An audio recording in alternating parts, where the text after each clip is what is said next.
All right, good morning, everyone. It is 9 o'clock and we are going to get started.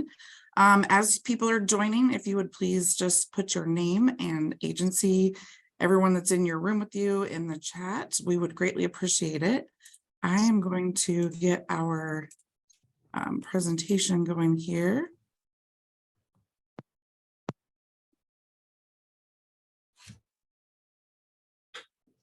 All right, can everyone see that okay?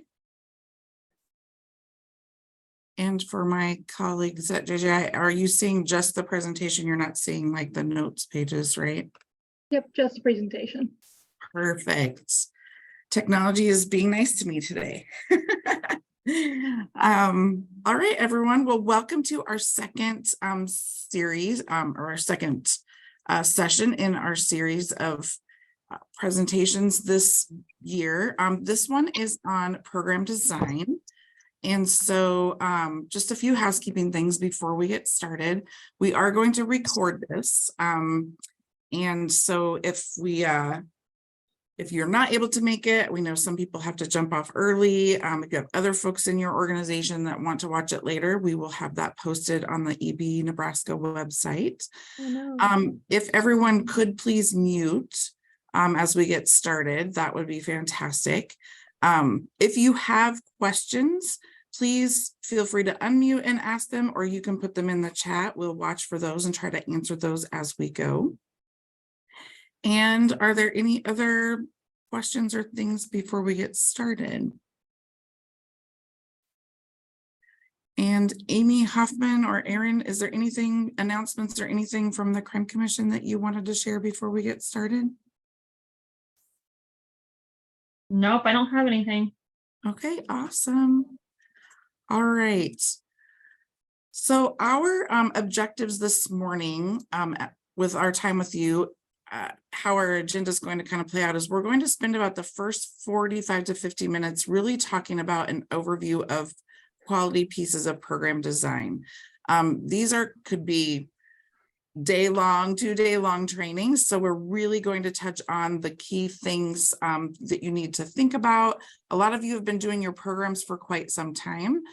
Some of you are brand new programs. So this is just a good refresher for you to be able to think about the components, making sure you have everything in place, how it's connecting to your community plans. And then we will spend, we're going to take a quick break, but we have an activity for you to do during that break that will help lead us into the second part where we're really talking about these last two objectives and how we're using data. And particularly, we're focusing on the survey that we just sent out about the variables and really wanting to make this practical for you and to get information so that we're helping you, setting you up for good program design so that you are set up for good data collection, because that is a key piece of what your program needs. And just a quick reminder, if you can mute, that would be fantastic. Okay. I don't know about all of you, but in my house, we are huge baking show junkies. We love Halloween Wars at Halloween time and all the Christmas cookie bake-off shows, all those different kinds of things.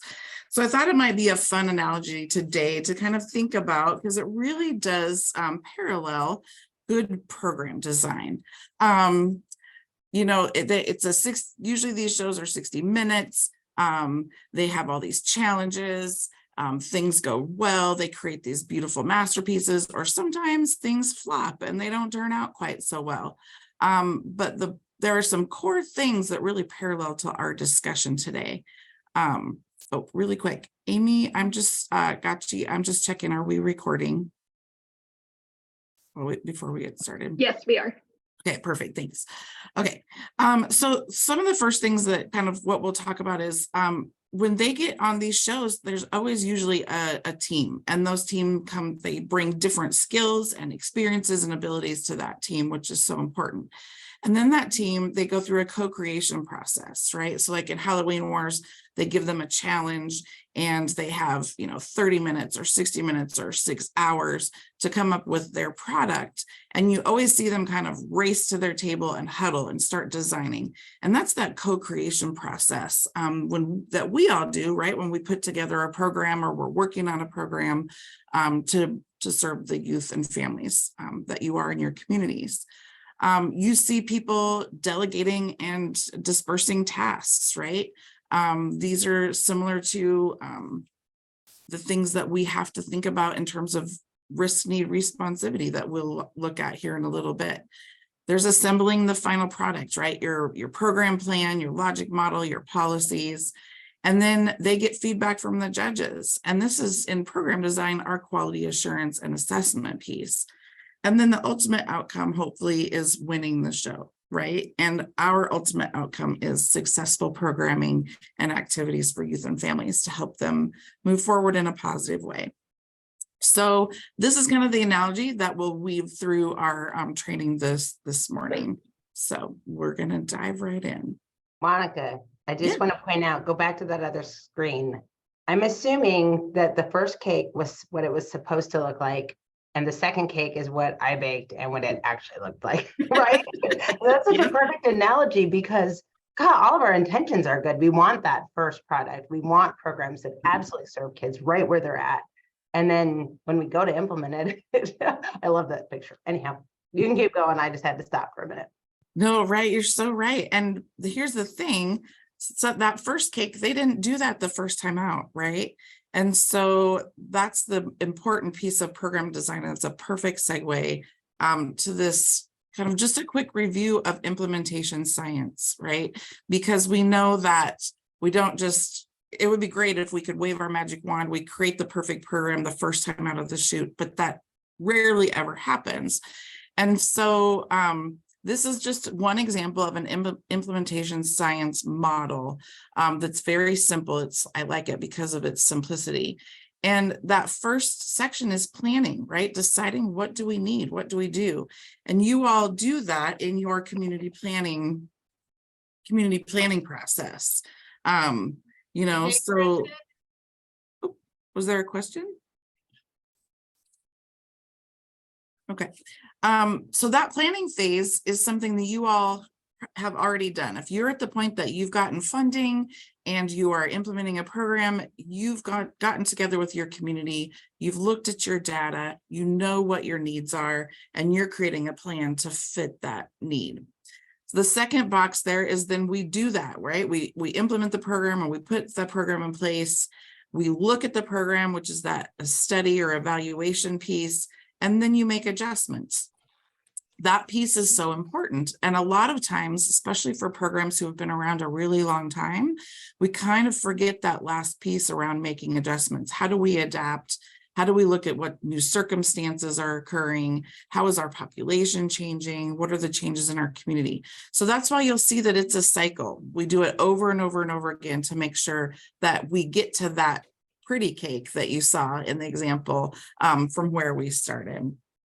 I just want to point out one other thing, Monica, is usually when a researcher does an evaluation of your program, it's not an academic article, right? You should see a section on recommendations, and it's exactly that third square, right? When you look at those results and you see something that's not quite how you intended, the bow didn't turn out exactly, or those flowers on the top were not the right color, right? Like that's where you should see recommendations in any good evaluation that says, hey, you could do this better. So that's just a kind of a precursor. Like if you're getting an evaluation done this year, look for that and don't be like, oh my gosh, I'm doing something wrong. It's not. It's all about this, like, how do we eventually serve kids better and better and better and best, right? So always watch for that recommendation section. Right. Absolutely. Yeah. It's so important to have that mindset because no matter what we're trying to implement in our own personal lives and work and programming, there's always ways that we should be learning and growing and trying new things and taking those kinds of recommendations. So it's not a personal thing about you're not doing it right. It's absolutely growing your program. Thanks, Ann. So we are going to make a couple of assumptions for today. Like I said, we're assuming that you've already done that planning, that first box, so that you already know the why for your program. You've looked at the data, you know what gap you're filling in your community. And we're assuming that you have consensus that that's the program that your community wants, right? That they are on board with what you're doing and the direction that you're going. And so that's just important because that's a big, long piece, right? They don't show that in the 60-minute shows, but there's been a lot of planning that goes into that work and getting that team together and assembling the right group of people to be able to start launching into that. So we aren't covering that today. I just want to be clear that those are two assumptions that we're making today. So we're launching off from the middle, that arrow in between, right? So you plan, you have all these great ideas, you get your team together, but your program or your cake just doesn't appear before that you just jump in and do it. You could do that if you wanted, but that would be pretty complicated and messy. And so it's that arrow in between that is the program design piece where we're going to focus today. Okay, so what type of cake do we need? So in this example, we know that clearly there needs to be a birthday cake, okay? But what type of cake do we need, as is the question, what type? So, and when you're thinking about what type of cake do you need, there's so many styles and factors that help us decide. Do we need something fancy? What's the age of the person? Do they have dietary things we need to consider? Is there a budget that you're on for your cake, right? All of these different things go into deciding what type of cake you need or what type of program you're going to implement. So the first step of program design is really figuring out what specific program will meet the needs of your community. Is it a very complex issue that you're trying to solve and know that you have a very kind of complex program design?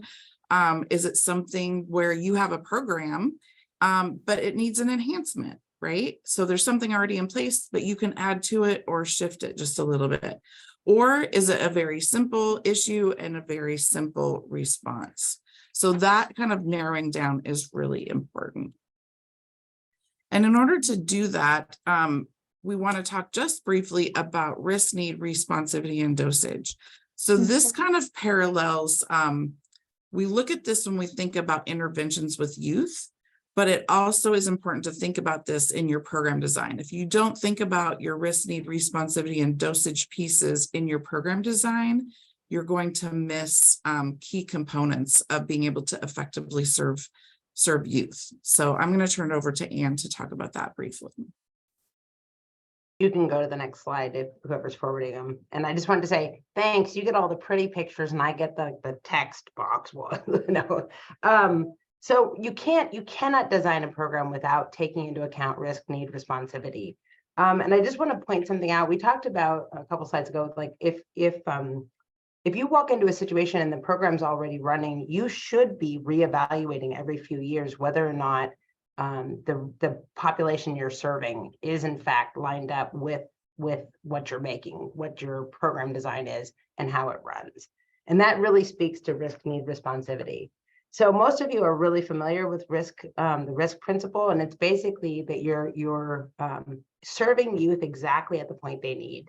So think back to that cake slide a few minutes ago that had the big 6 and the pink boa, I think, on the bottom, right?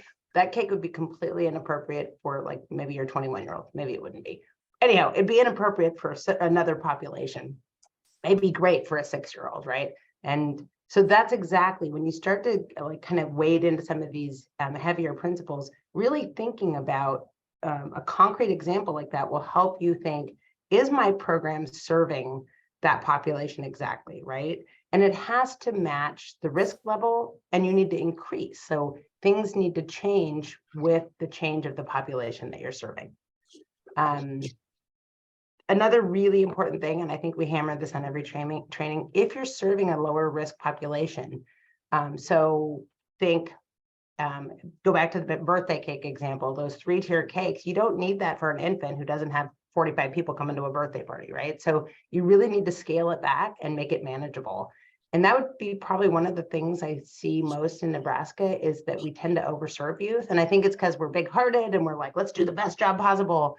And I likely did the same thing when I was a diversion director, right? You want to do the best. And so we layer on things. And sometimes that's really not the best thing. It has to align with the level of risk that the youth presents with.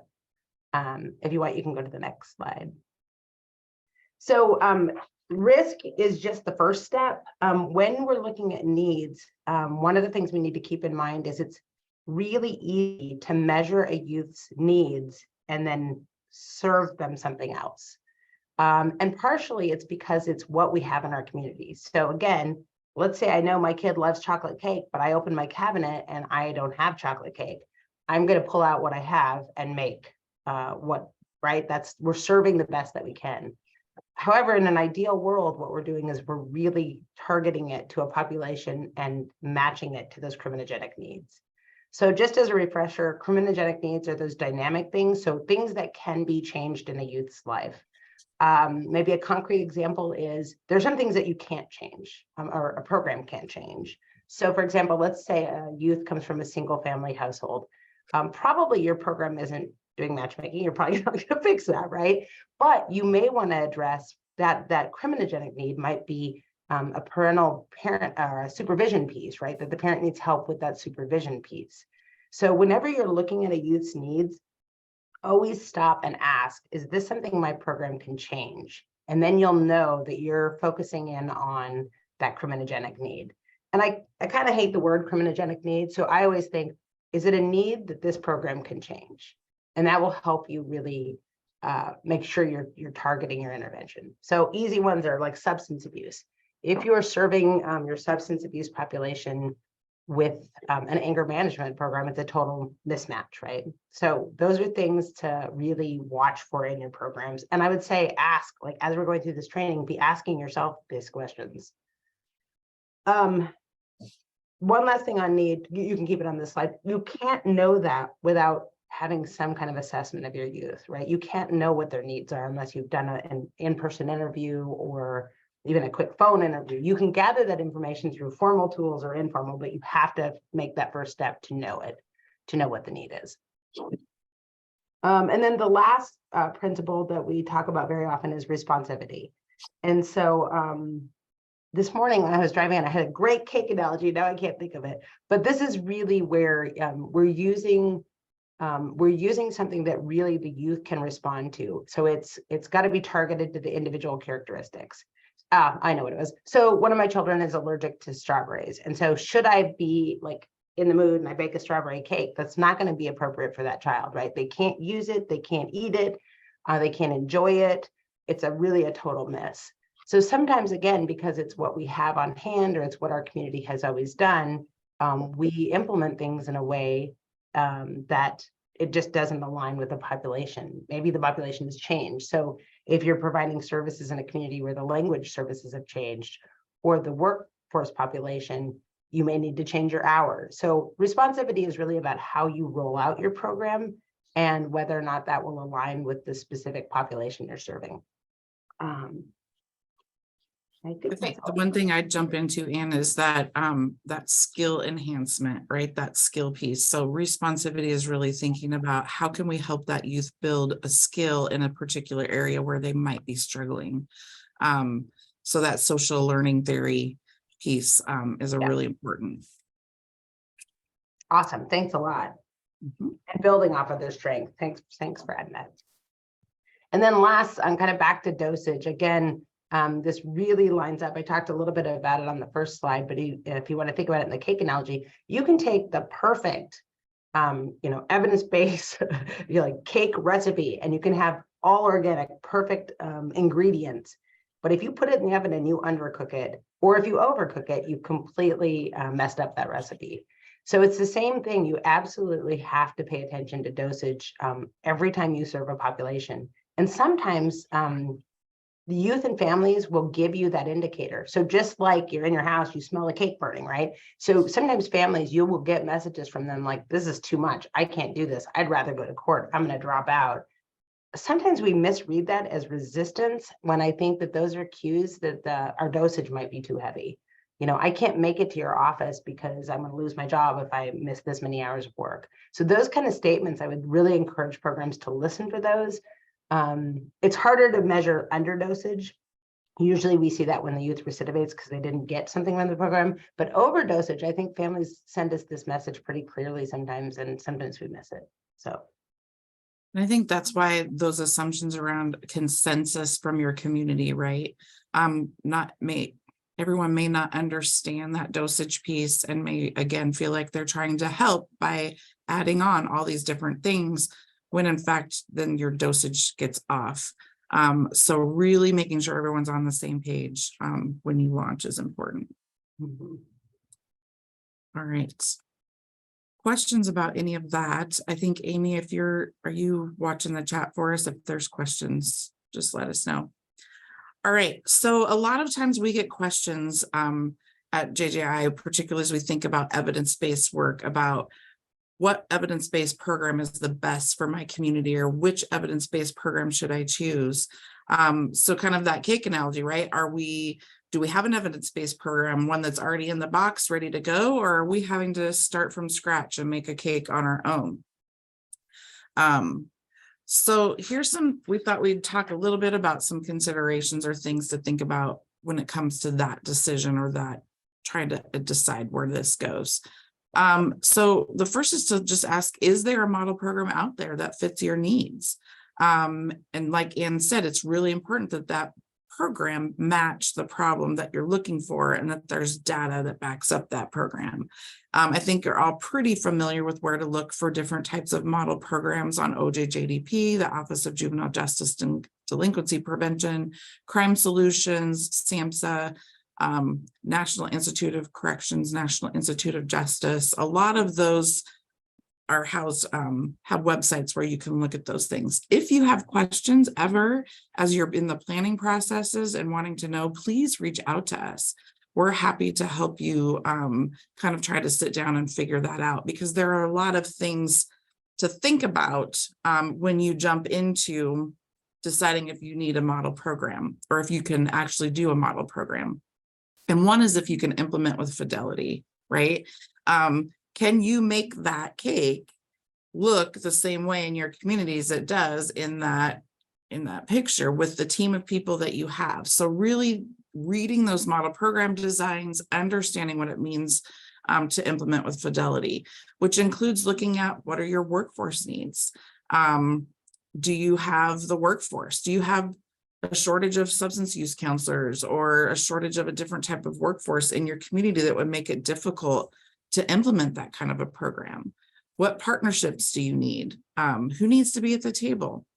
If it's a diversion program or a restorative justice program, do you have the mediation centers on board? Do you have the county attorneys on board, right?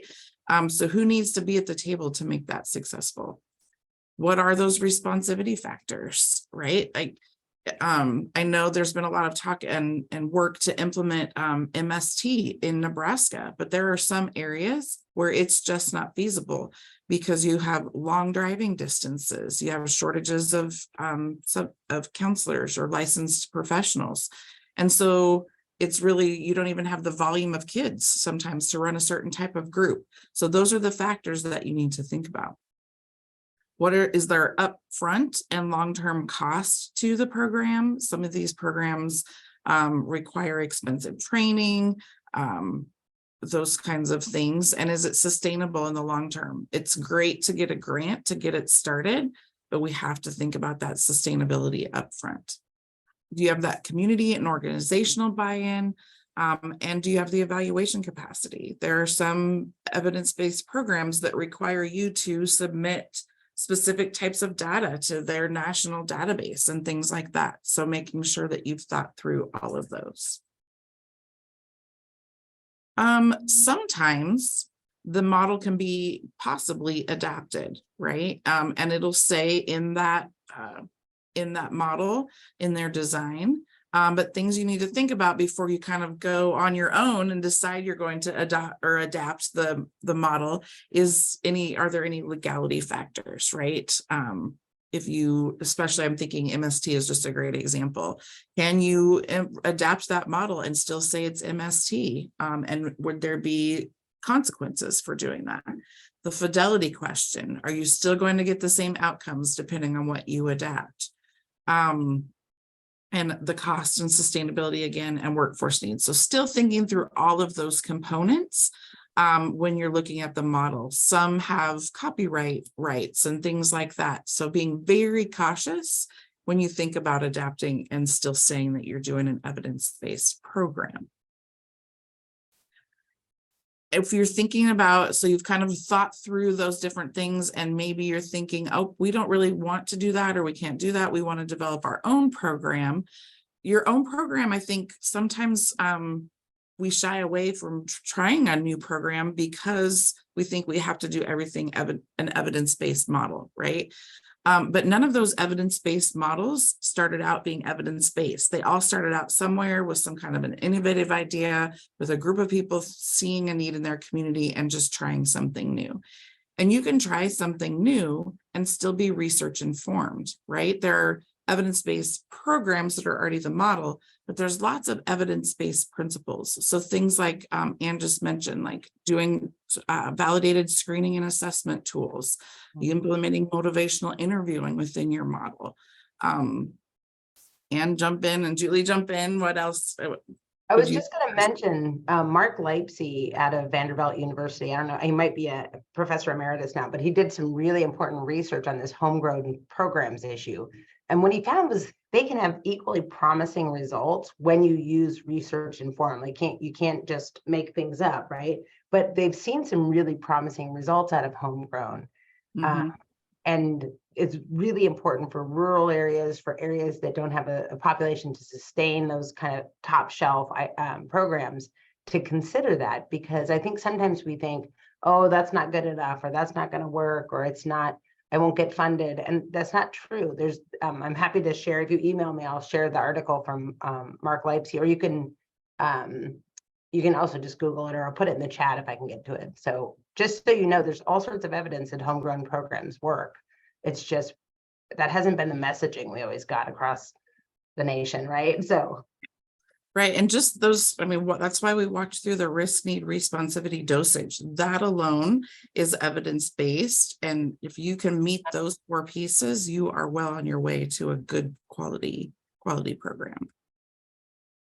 So let's talk briefly of some common elements about program design.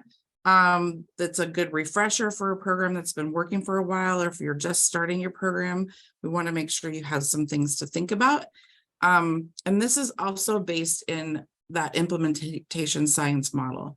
So when you see the group of chefs get together on these baking shows, right, they're kind of, there's probably a leadership team somewhere. There's a boss somewhere, there's a bakery or wherever somewhere that has said, okay, we want to try to go on this show and win money, right? So there's somebody somewhere that's making decisions and kind of has that final oversight or final approval piece. So that leadership team might be your organization, it might be your community planning team, but making sure that that piece is in place and that everybody has that consensus like we talked about earlier. Then you kind of have your co-creation team. Those are the people on the show, right? And I love, like, you've got your candy makers who do all this amazing blown glass candy detail work, and you've got your pumpkin carvers that do that piece, and your cake people. You bring together your people with your skill sets that you need in order to help make those your final creation or your final program work. And sometimes you're hiring those people, right? When you first started and you've gotten funding for a program. So it's really important to think about in your program design who you need on that team and hiring the right people to do that. And that leads into that workforce development piece, right? So hiring the right people, having the right team in place, but then also there's probably training that needs to happen, both upfront before you launch your program and as you go along, ongoing training and professional development, as well as clear policies and practices. So everyone's on the same page about what you're implementing, what those interventions are, those activities are with youth in your program. The next piece is that program development then. So on those shows, you see them get their challenge and you have 8 hours, right? I'm glad we don't have to put together programs in 8 hours. But we have a period of time, probably before you wrote your grant or and got funding, that you were going through this development and thinking process. And so you need to know who's that target population based on your community planning, based on the data. Who have you identified as your target population? Is it kids of a certain age group, kids of a certain age group in a specific school, in a specific class, in a specific neighborhood, right? So being very clear on your target population is essential, because that builds out everything else that you're doing in your program, as well as how you measure the success of that target population to see if your intervention is making an impact. I was just going to jump Yep. in real quick and say, I think this is where, when I talk to programs one-on-one, they almost always are very clearly identified. Like verbally, programs will say like, oh, I work in these 3 schools and these are the specific issues I have in these schools. Or they'll identify a population and very quickly verbally be able to spot the population. But then when I read it in grants, sometimes I think we expand it out so broadly that it makes it harder to serve. So I would really caution you that you know your population and you know your community. And if you base that on data, then it's okay to focus in on that, as long as it's, you know, more than 2 kids, like if it's a big enough population to serve. So let's say your community team has come together and you're really identifying like mental health problems in your middle school, right? You're maybe you're not sure about writing that project, or you're not sure all of these steps that flow, but you can imagine that program, that target population is going to be much different than a 17-year-old population that's re-entering after a stay at Kearney, right? Maybe not much different. They'll have some, maybe some overlap, but you're serving a really different, you're coming up with really different interventions. Your screenings will probably look different. Your goals, like what you want to achieve, are different. And that's why it's really important to know, to start always with data, but also what population, like what data, how do you know this is the target population? That's when we look at program types, like through the evidence-based program, sometimes we can see things breaking down when people, if you're not able to state your goals, that's usually an indicator that you're not totally clear on what population you're serving. So example, sometimes we'll have somebody say, let's say it's a truancy program, and we'll have somebody indicate, well, we're helping the family. Well, right away, my ear hears the target population is the family. Maybe that's a family support program, because the screening and the goals, the activities that you do, right? The activities you would do for a family support program might look like parent support in the home or parent support in classes, versus a truancy program may be more youth focused. So I use that example because in the real world, thinking back to that second cake, right? In the real world, what happens is your populations are blended, right?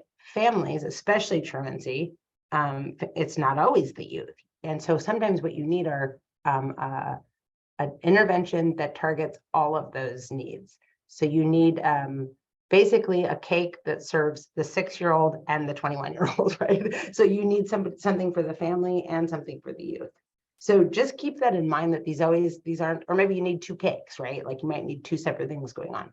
So when you're thinking about your target population, really, really think about what the goal is. The generation of generational healing. Sorry, I think somebody needs to mute. There we go. Thank you. Go ahead. Go ahead, Anne. I think I jumped in on your slide. I think this was yours. Or I can keep going. It's up to you. I was gonna say, Julie, jump in too, but so really, almost I would encourage people to take their program like as a just self-activity sometime today and be like, who's my target population? Your screening tool absolutely should match. So if your target population is youth who smoke weed too much, or at all, like whatever it is in your community, first of all, you should have data. Like, is it the county attorney? Is it your tickets that are telling you that, or your citations? Is it the school? But then your screening, it should be a substance abuse screening. or maybe a mental health screening, right? Like this is where ingredients get blended, right? But then your goals should be a reduction. I want to reduce the use of marijuana, and your objectives will flow from that, but also your activities, right? You can't put in an activity that doesn't align with that very specific goal. So, and then always thinking about dosage, like, do you need to serve a kid for 2 years? Probably not. Is one class enough? No, that's not going to be enough. Oh no, my computer's telling me I'm about to be signed out. So if that happens, I'll sign back in somewhere else. Okay. Go ahead. I think that activities piece is so important, and a piece, particularly for programs that are been going for a while. A lot of times we start looking, oh, we found this nice community, organization that's willing to help our kids do this, and this organization will help do this. And a lot of times then in program plans for kids, we start seeing lots of activities pile up, and with all great intentions. And then all of a sudden kids are maybe not doing as well because they're doing things that don't relate to the goals and objectives and the specific need that you're trying to meet. So be really mindful of those activities that you start putting in program plans for kids. And again, that's where those partnerships, and we know that sometimes there are other people requesting certain things in program plans that probably don't belong there, but other people in leadership positions have said, we want this kid to do, no matter what, 50 hours of community service or things like that. So it's also that constant education about these components to help make sure kids are successful in your programs.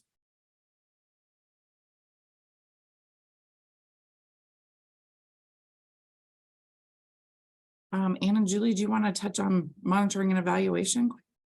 Absolutely. I'll get started. I'm marveling at how is it that your computer knows like your slide's coming up and it's going to shut down. So if I shut down, I'm booting up my second computer. So all of your data, you have to measure things that are going to be related to the specific goal that you have. And for the second part of this training, we're really going to dive into that topic. Like, how do we do that as a system? It's really tough. But it's also like you have to select those data variables, but then you have to define them and use them consistently to have anything to compare to. So I always you could use that like measurement, right? If you are using metrics instead of cups, if you are using different types of definitions, you're going to have a problem when you go to implement or measure the outcomes. So if 1 year you measure using or use a desk recipe and you're using cups, the next time you use a metric system, it's going to screw up the recipe. So keep that in mind. And then data collection, I know it's difficult. And like I said, we're going to spend a lot of time on this this morning still, like an hour. Data collection is tough. And so looking for systems that can cut down on the work. We were brainstorming internally yesterday about, can we get kids iPads, like those kind of things, like working on your system. Julie, do you want to jump in and then I'll switch computers? I'm sorry to do that to you on outputs and outcomes. No, you're fine. Yeah, just kind of bringing it from where we're at in terms of development. And once you get your program developed and you've identified that target population, and without having clear objectives and goals for that program that are the intended changes that you want to see in that target population, it's really difficult on the back end when we're looking at inputting data on measuring that output or that outcome. How did the program like serve the youth? Were those activities appropriate for targeting those identified needs? And it's really important on that back end, like I said, that we have data that we're recording for the program that really targets the ability to say, yes, this is happening, and we're actively and accurately targeting these needs and having a real impact. If we're not clear about, what definitions we're using and what that looks like, and being able to sort of save those outcomes, right? So the picture that Monica had with those two cakes, right? That first cake that's beautiful, like Monica mentioned, was not the effect of baking it one time, and that's what it looks like. So the important thing about that data collection piece, even though it's tedious and tiresome and oftentimes burdensome for programs, is that eventually when we have enough data over time, we can look to see how did the program change, right? How were the youth served differently throughout the course of the program, if there was adjustments made, and did that serve youth better in terms of the outcomes that we see on the back end? So did that second cake, right? That first attempt that's falling over, perhaps a couple of years later, you bake that cake again, and potentially it looks maybe a little bit closer to that first cake, like it's standing up a little bit straighter, and it probably tastes a little bit better. So really hoping on that back end when it comes to outcomes that we're really able to tell, yes, the program had its intended effect on that target population, and we can look at those outcomes clearly defined. We know what activities, going back to that, substance use issue, we're trying to target marijuana use. We know that the activities that we implemented for the youth had the effect of reducing marijuana consumption, for example. Perfect. All right, so just the last couple of things. There's a couple of pieces on the end that a lot of times we sell ourselves short and we forget to do. And the next one is really promoting your program. Once you're up and running, you've got data to tell you about what your program is doing and how it's being effective. Who needs to know about that? How do you share that message? And that's something in our June training session that we're going to work with you on, in terms of how do you take all that data that you have and turn it into something that shows, look at us, here's what we're doing, here's the impact we've had on kids, here's the outcomes that we've had and the success that we've had. And that really helps build that buy-in, that sustainability, all those things. So what partners can you share your message? Are you sharing at your local community planning team? Are you remembering to update your county board on what you're doing and the outcomes that you're having? Being able to have that concrete information and data to share your message is so much, and your stories, right, is so effective in being able to help people buy into what's happening, and to be able to help those people who say, hey, we want to add this to your program, for you to say, no, I'm really sorry, that doesn't fit our target population, that doesn't fit the intervention that we know works, but maybe we could pilot it, maybe we could try, you never know. But being able to be clear that you don't drift too far from your initial intervention, so that you don't shift those outcomes like Julie was just talking about. And having other partners then help carry your message as well. So that's a really key piece. And then finally, celebrating your success, right? We get so busy trying to do all the things we do every day, and launching a new program, sustaining a program, getting that data and seeing, look, we had this many kids be successful in our program, that they've gone on, you get success stories back. Take time to stop and celebrate those successes with your team. Have a party like they do on the cake shows. I wish we could offer you, $10,000 or whatever they often win as the winners, a big trophy. But come up with something fun in your office to celebrate, or in your communities to celebrate those successes.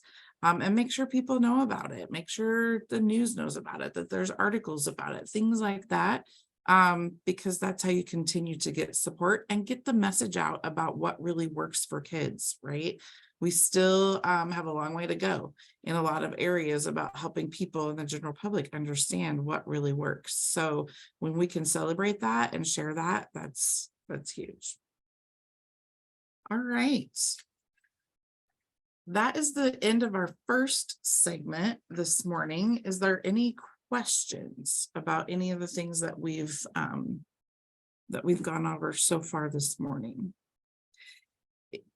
If you have questions about it, if you would like to talk a little bit more in depth about your program, feel free to reach out to us. Anne, Julie, Amy, and I are happy to have conversations with people. If you're not sure about target population or dosage or any of the things that we talked about this morning, please let us know, and we're happy to provide you technical assistance with that. I don't have any questions, but I have a comment. So we're looking at that perfect cake, and then looking at the second cake, and and dissing the second cake about, oh, it doesn't look right. But sometimes programs don't look right, but they taste just great. So I think it's important to think, we don't always have the perfect program that looks like the perfect program, but the results still can be effective. And so people shouldn't be discouraged if they don't have all this beautiful, perfect looking program, because sometimes results come from not such perfect looking cakes. That's a great point, Randy. Absolutely. Yeah. That's fabulous. Yeah. Yeah. We can have, like, I think Ann mentioned it too, right? You can have the prettiest evidence-based model, but it may not be as effective as something else that's going on in your community. So the big thing is making sure that you're measuring that so that you can explain to people why. And you can tell maybe it was supposed to look that way, right? And I thought Randy was going to say it was still standing, right? Like there were some effective elements in that cake. It just didn't have the gloss on the top. So I think that's I was thinking, Randy, when you retire, you need to come work for JJI as a trainer. That was super astute. I love it. So what I was thinking you were going to say is, we hope you retire so you don't come up with these comments at the end of our No. No, we always appreciate your insights. So Yeah. okay, so the next, we're gonna have a little transition here. So in order to kind of transition to our the second part about data variables and our data discussion, we have a little self-assessment that we would like everyone to take. I don't know if Ashley or someone can also drop that link in the chat, so it's active for people to do it there as well. Yeah, I think they're is- in the chat. That'd be great. So Ashley Tate is one of our students, and she is also working on her master's degree. And so this is a survey that she's using for her master's program. I'm gonna let her tell you that in just a second. But also will help us. It's great questions that help us transition into our conversation this morning. So Ashley, take it away. Okay, so I just put, and Amy has the link in chat as well. Well, hello everyone. So again, my name is Ashley Tate, and I am giving out the survey to Nebraska's juvenile justice programs to assess their readiness to be evaluated for my master's thesis. It's important to assess this availability to ensure that a future evaluation goes smoothly and successfully. The survey should take about 5 to 10 minutes to complete. If you're involved with multiple programs, I will need you to take a survey for each of your programs. But every participant that takes the survey will be placed in a lottery and can win a $10 gift card. So please take, the break to complete the survey, at least for one program, and then take the rest of the time to grab a snack or use the restroom. And I will remain on the Zoom call if there are any questions. So thank you guys. And Ashley, are you also going to send this out? Like you said, we want people to be able to focus on our variable discussion. So please just fill it out for one program, Yes. right? And you're going to send it out afterwards as well for people who might need to fill it out for other multiple programs. Yes, yep, I will be sending it to you, the emails that we have on file. So if you don't have a chance to do it now, you'll be getting it in your email. Perfect. Okay. Monica, let's set a specific time to be back. So people, can we do the survey might take 5 minutes. So why don't we set at least a 15-minute break? Great. So should we say 10 o'clock? That's about 13 minutes. Does Okay. that work? That sounds Or good. 12 minutes. All right, I'll stop talking so it's not 11 minutes. And we had a question about whether the slides would be posted. Yes, we will post the slides and the recording. We should have that on the EB website by the end of the week. So happy to do that. All right, so I'm going to turn the second part over to Amy and Ann and Julie. Okay, hello everyone. I'm Amy Gutchie. I'm the new program specialist, if I haven't had a chance to introduce myself to you. Many of you know that I have put out a survey that is asking questions about required variables, and we've heard feedback from programs that maybe some variables aren't used, or they're just having a difficult time getting them. And as researchers, we like to have as many variables as we can, but from hearing back from programs that might not be feasible for you. So Amy, I'm going to jump in just Yeah. for a second and say this half, first of all, it's a bummer. Monica gets to talk about cakes and you and I get to talk about the ingredients and how to measure them. So we get definitely the drier piece of this morning. But the reason we really need to dig in is we want to hear from the programs, and it's going to be hard with this many people on the call. So what we're going to do is we're going to go by program type, and Amy will explain in a minute how we selected those. And then Julie, would you be able to really watch the chat box? Because we'll go through them by that program type and what the findings were by the program type. And so I'll really call those people forward to talk about it. So if there aren't a lot of electronic monitoring programs on the call, then you might be able to just unmute and speak. But if there's a lot, like usually with diversion and truancy, there's a lot. So so we'll have to kind of gauge that, but we definitely want to hear from you about some of this information so we can have further discussions about it. So Amy, go ahead and explain how we selected who we're going to talk about this morning. So we selected programs that had a response rate over 70%. It's hard to make assumptions and generalizations about programs that have less than that. So you're going to go through the ones that are highlighted on the screen. The first one is electronic monitoring. So there are 31 required variables for electronic monitoring. And after the survey, we found that access to variables for incentives and objectives had the lowest rate of access. So is there like a way that we can help or make it easier to put in this data? Or so 1 second, Amy, the questions we asked, if you don't remember, let's say you took the survey a while ago, what we're interested in are kind of twofold things. Is this a variable that you have access to? Because if you're the person in charge of putting data into a system and you can't even get that piece of data, it's super frustrating. It's time consuming, it holds you up, you have to make phone calls, right? So this is a process issue that's really important to stop and ask, like, why don't you have access to the variable? But the other thing I'll say is, I mean, the second thing we asked about is just kind of its usefulness to you. And usefulness to the programs, this JCMS system is kind of a hybrid case management, but it's also used for research. So sometimes programs don't necessarily see why something's so critical to look at until they're in that third cycle of program design, right? Until we're saying, wow, it looks like a lot of Hispanic youth don't get enrolled in your program. So until you pull those variables together, sometimes you don't see the importance, but it's important for us to hear from you today. That's really what we want. And then pay attention, like you'll notice, we've tried to be pretty transparent. Program types have different levels of measurements. And so think of these program types, just to do the cake analogy, you're really different flavors of cakes. And so this particular recipe, you need 31 required variables. These were not pulled like from some random, like if you remember, Dr. Wiley and I went through these. These were pulled from academic articles and prior research done from universities across the United States. And on average, it was about 7 or 8 studies that we had examined to pull these ingredients from. So it wasn't like we came up with our own recipe for any of these. But that being said, if you can never get baking soda in your town, we got to know that. We got to hear that from you. But if it's a matter of convenience, we have to work through some of those process things. Like, how can we make this more convenient? Can we change systems? So the point of this whole second part of this conversation is not to make any kind of decisions today.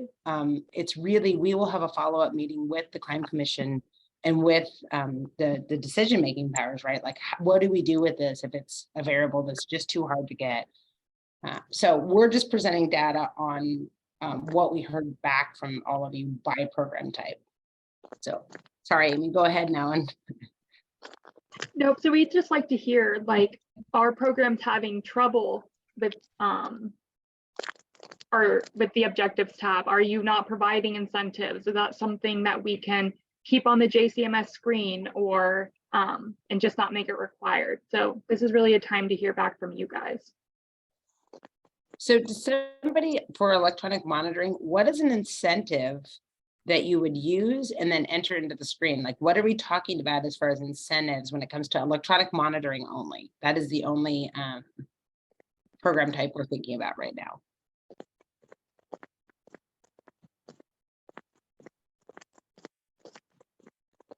Sorry, somebody's unmuted again, and I think you're walking. So if you can mute again, that'd be great.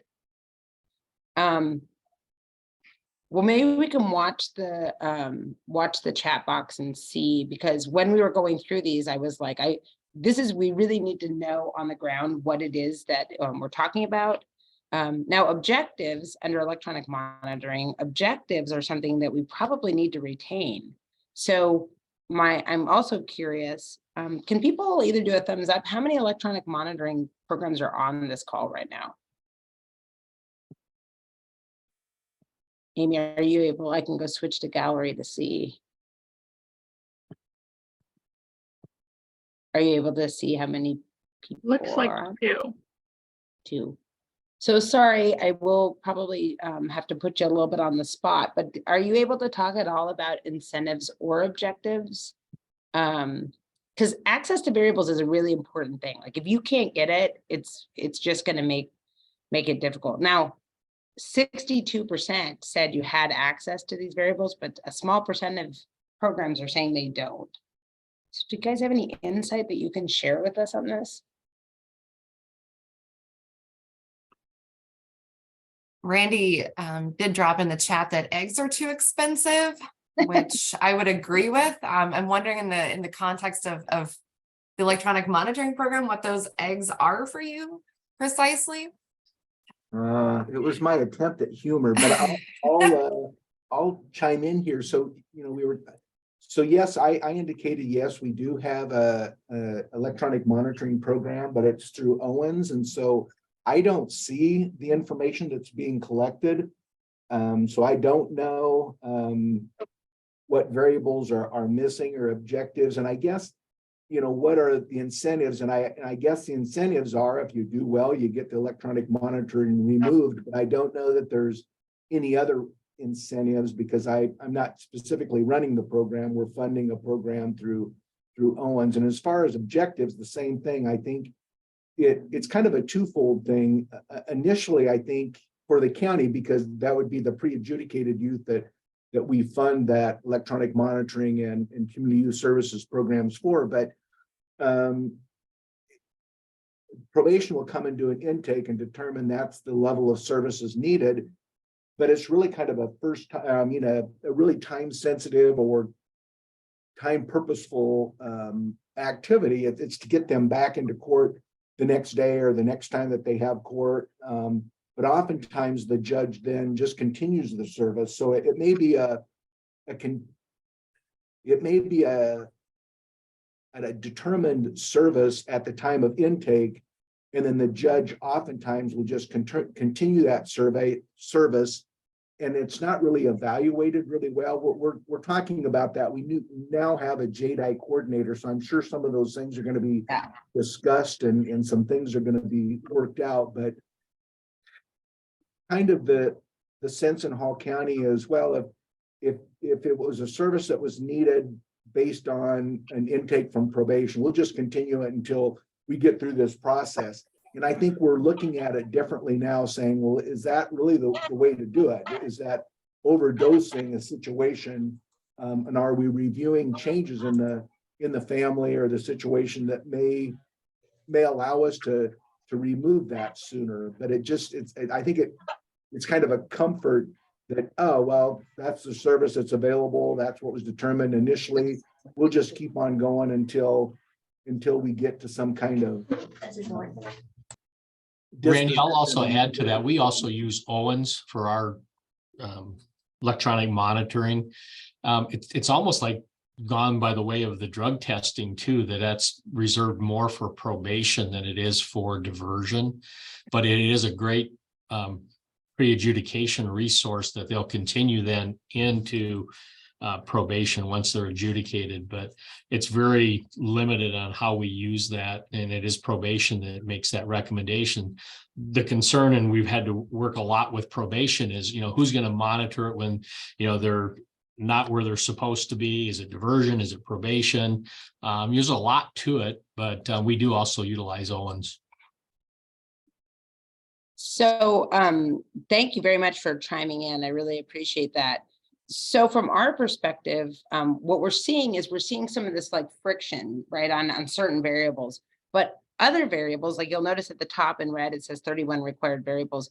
What we're only pulling forward are the ones that we saw like, oh, this is hard to get, or this one doesn't really work for our program, or I don't think this is useful. So we did ask, if you remember, we asked the question, retain or discard this variable. Not that it's our decision to make that, but that we'll bring this discussion. We'll probably have a half-day discussion with the Crime Commission about some of these variables and whether they should be required, right? But I'm going to encourage us to always think back to that recipe, because there's some things that really I will never advocate that we get rid of, even if it's way easier. Like not collecting age would be horrible. Not collecting race and ethnicity, right? Those are some things are just absolutely critical, and you can't move forward without them. Flour and eggs, Randy. So eggs might be expensive, but they got to be in there. So to kind of get because of the number of programs we're going to go through today, this is really to just dip our foot in the water. And then we will reopen the survey. So if you know people who haven't taken it, it's super critical that they go in and take it. So I'm going to point out some things I'm making assumptions on, and then maybe we'll have a few more minutes. Amy or Julie, if you can help me stay on target. If we go past 10 minutes by program type, we'll run out by the end. So. And for prevention and promotion, we're talking about some of those pre and post surveys when we get to the end. So please hang with us on this. So what we're seeing like with electronic monitoring is there are some variables that are difficult, but there's some like test name that may just not be really part of the process. So it may be by the time a youth is referred for electronic monitor, that program isn't doing any type of assessment. But it appears from the data that 50% of the programs wanted to keep that variable. So that's confusing, because the pattern I would expect is, well, we don't do an assessment. We should just get rid of this variable. So anybody on the call, can you speak to that? Because otherwise we'll have to do some follow-up on that one. And we use it as an alternative to detention for probation on an intake. And we don't have a whole lot of say on whether it stays or it goes, because the judge determines that the next day. Yeah. What about, do you do some kind of assessment when the youth comes to you, or do you just enter like a RAI score or something? Like what goes in there? Probation does that side of it, and it would be the intake RAI. So years ago, when we did the evaluation of ATDs, what we noticed is some counties put in RAI and some don't. And so I suspect that that's probably still the pattern that we're seeing here. Because that would be useful, right? We would know, is the RAI being used as it was intended in the realm of electronic monitoring? So we'll do probation enters those. Okay. Yeah, in some counties they do, in some counties that wasn't getting entered. But so we'll do some follow-up at our end and dig in on that one. On the date of the score, so it's the date the assessment was done, and then incentives. We'll follow up with programs, because such a high percent of programs we're recommending to discard. That's something we'll revisit with the Crime Commission. Amy, jump in. I'm sorry, I didn't mean to totally over. No, it's okay. But if we have nothing else on electronic monitoring or any more comments or anything, we can move ahead to the next. Okay. Oh, so here are the overarching themes that we heard from electronic monitoring programs, is that data entry into JCMS is time consuming, especially when they were entering data into more than one system. And they'd like to see data autofilling in the scores section. Does anyone else have any comments or anything, or a way that you think that maybe we could cut down on the time, maybe by limiting variables is our goal, but.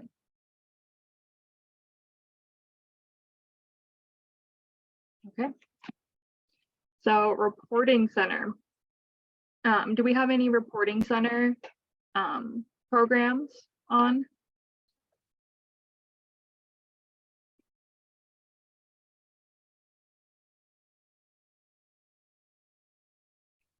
Okay, doesn't seem to be.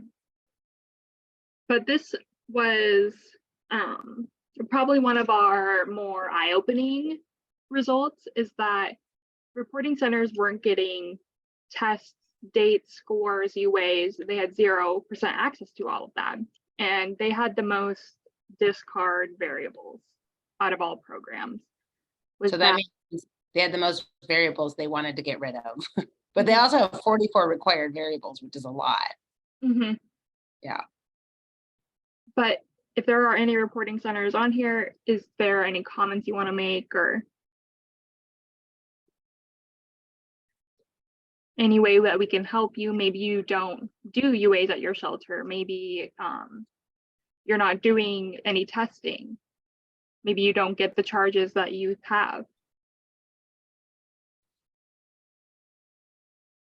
I don't So see any thumbs up in the participant list, and there are no comments, which perhaps we don't have any reporting center folks on. So just as a kind of general recipe approach, even though if we don't have anybody on, I'm kind of just for the recording purposes, in case somebody listens to this, what I would say is there may be things like the test or the score date or the REI that people think that should just feed in automatically from probation, right? So that's kind of a process issue that's outside of them mentoring data. But there are some things that as a reporting center, like that I was surprised by. So for example, a reporting center youth are coming to that facility. And so there should be a discharge, right? To measure success, like knowing, is that youth just going home? We should know too, like what are some of the program progress? Like what's that youth doing at the reporting center? So I think for a sense of accountability, if I'm having kids come to my program after school and they're doing schoolwork and meeting as group therapy day, that's something we do need some kind of measures of this. Sorry, there's some kind of echoing going on. So just so you know, like even if a program's like, oh, we should discard all of this, like as a matter of accountability, I don't think that that's the direction that the state can go, but there's definitely some wiggle room here because it feels like there's some of this data is not going to reporting centers, and they have a lot, right? 44 required variables. So we don't have a reporting center with our program, but I'm just wondering if that information may not be shared with the reporting centers from probation. And I know with a diversion program on JCMS, we don't have probation access information. So that may be limited information. So it may be, well, we got a referral and then we got a notice that the service is no longer available, no longer needed. But the reporting centers may not get that information of why it's no longer. It's either a referral or it's a dismissal of the services. I think that would be a discussion with the reporting centers.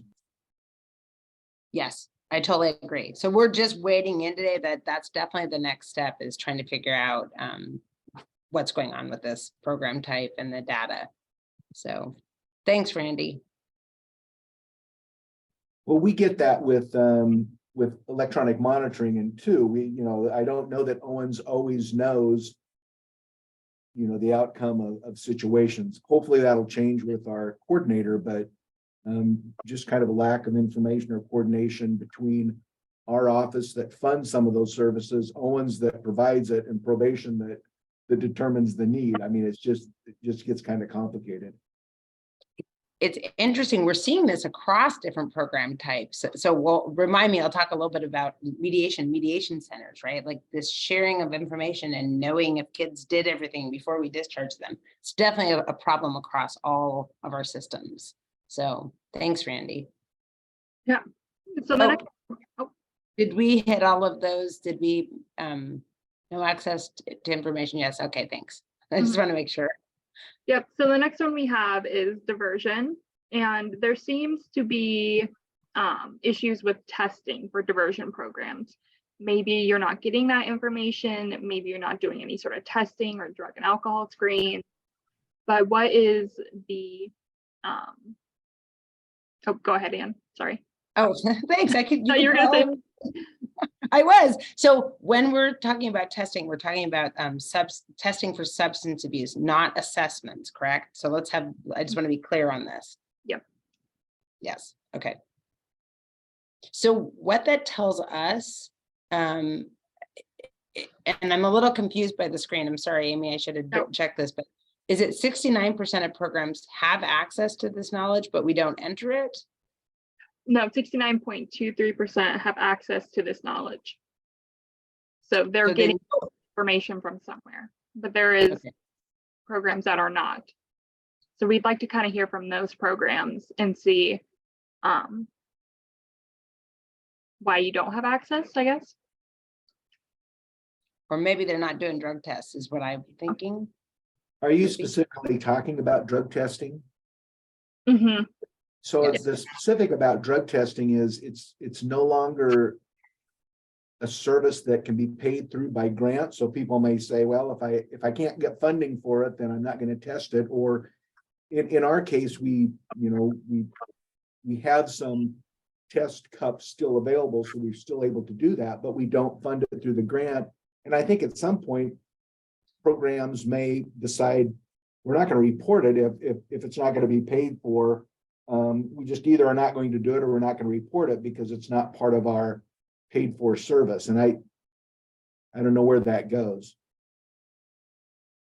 So Randy, just to kind of follow up on that, like it would be part of the ingredients for, like, if you remember, if you bring a youth in on a substance abuse charge and they assess out and they're assessed high for marijuana use, and you've implemented a program to kind of get at the underlying reasons for the marijuana use, then I think, drug testing, instead of being a scores tab, I mean, it might be right. One of your objectives is to reduce marijuana use.